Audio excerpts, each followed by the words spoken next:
Israel इंतकाम की आग में इस कदर झुलस रहा है कि वो एक एक करके अपने दुश्मनों को निपटाता जा रहा है। पहले 30 जुलाई को लेबनान की राजधानी बेरूत में हमला किया और हिजबुल्लाह के शीर्ष सैन्य कमांडर फौद शुक्र को मार गिराया।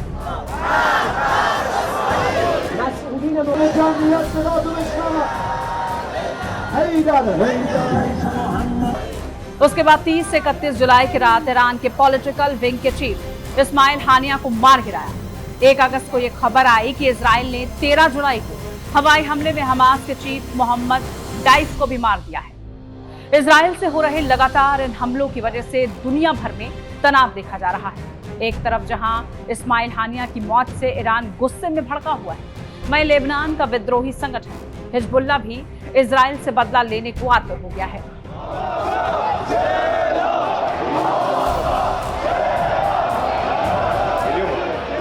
शीर्ष कमांडर फुआद शुक्र के मारे जाने से गुस्साए हिजबुल्लाह ने 1 अगस्त की देर रात इजराइल पर दर्जनों रॉकेटों से हमला कर दिया। हिजबुल्लाह ने हमास चीफ और हिजबुल्लाह के टॉप कमांडर की हत्या का बदला लेना शुरू कर दिया। हिजबुल्लाह ने लेबनान की ओर से इजरायली इलाकों में मिसाइलों की बौछार कर डाली।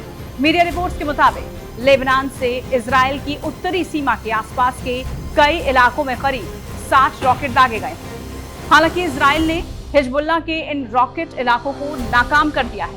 मीडिया रिपोर्ट्स के मुताबिक ये कहा जा रहा है कि हिजबुल्लाह की ओर से छोड़े गए सिर्फ 5 रॉकेट ही इजराइल में प्रवेश कर पाए थे।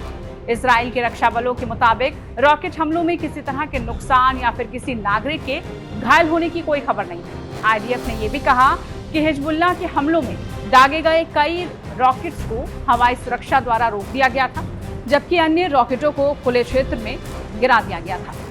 वहीं आईडीएफ ने कहा हिजबुल्लाह के हमले में दागे गए कई रॉकेटों को हवाई सुरक्षा द्वारा रोक दिया गया, जबकि अन्य खुले क्षेत्र में जा गिरे। वहीं आईडीएफ ने एक्स पर पोस्ट में कहा, पश्चिमी गैलीली क्षेत्र में सक्रिय किए गए अलर्ट के बाद लेबनान से आए कई रॉकेटों का पता चलने के बाद कुछ को हवा में ही मिटा दिया गया, वहीं कुछ खुले क्षेत्रों में गिरे। हालांकि इनसे कोई हताहत नहीं हुआ। इसके साथ ही हिजबुल्लाह के इस हमले पर इजराइल ने जवाबी कार्रवाई भी कर दी है। इजराइल ने दक्षिणी लेबनान के येटर में हिजबुल्लाह के रॉकेट लॉन्च पर हमला किया, जिसका इस्तेमाल पश्चिमी गैलीली पर बमबारी के लिए किया जा रहा था।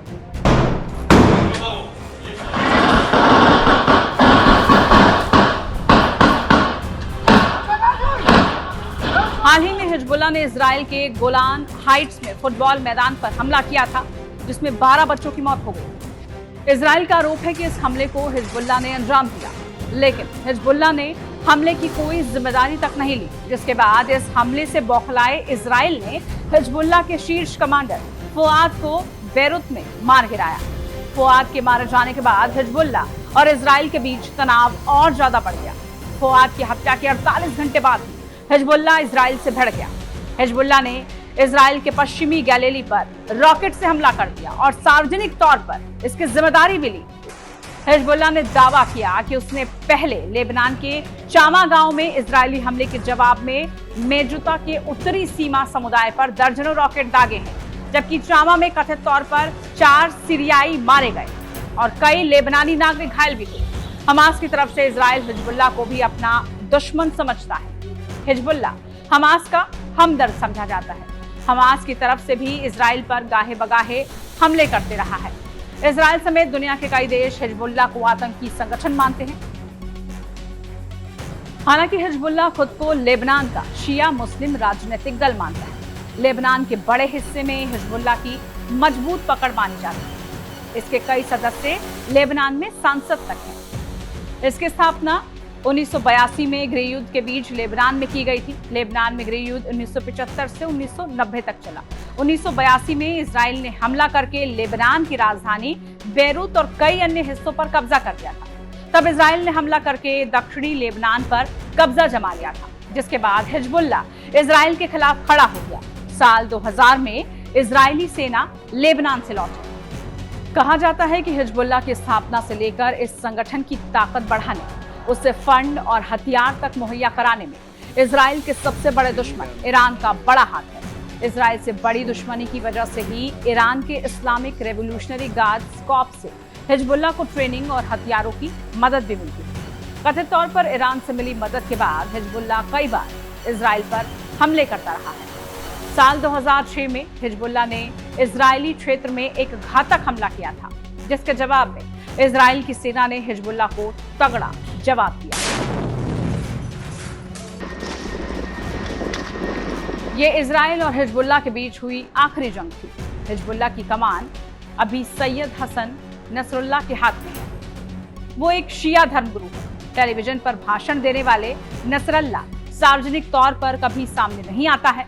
ईरान के साथ उसके बेहद करीबी संबंध भी हैं। हिजबुल्लाह को दुनिया का सबसे शक्तिशाली गैर सरकारी समूह माना जाता है। कई मीडिया रिपोर्ट्स में यह भी बताया गया है कि इसके लड़ाके रॉकेट और ड्रोन से लैस रहते हैं। वहीं कहा यह भी जाता है कि इसके पास हथियारों का बड़ा भंडार है। एक अनुमान यह भी है कि हिजबुल्लाह के पास कुल 1 लाख रॉकेट हो सकते हैं। हिजबुल्लाह के नेता हसन नसरुल्लाह ने 2021 में ये जानकारी दी थी कि उनके संगठन में करीब 1 लाख लड़ाके शामिल हैं। हालांकि institute for strategic studies think tank के मुताबिक कुल 20,000 सक्रिय लड़ाके संगठन में हो सकते हैं।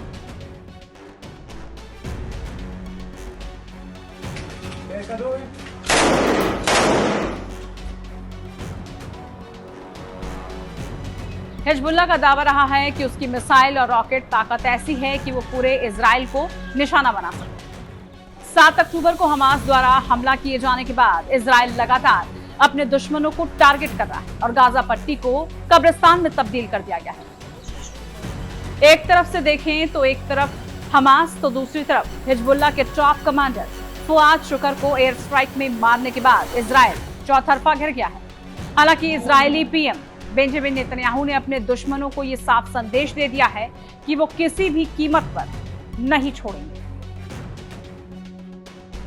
आपको वीडियो कैसी लगी जरूर बताइए। इस तरह की तमाम वीडियोस के लिए आप देखते रहिए टाइम्स नाउ भारत डिजिटल। नमस्कार।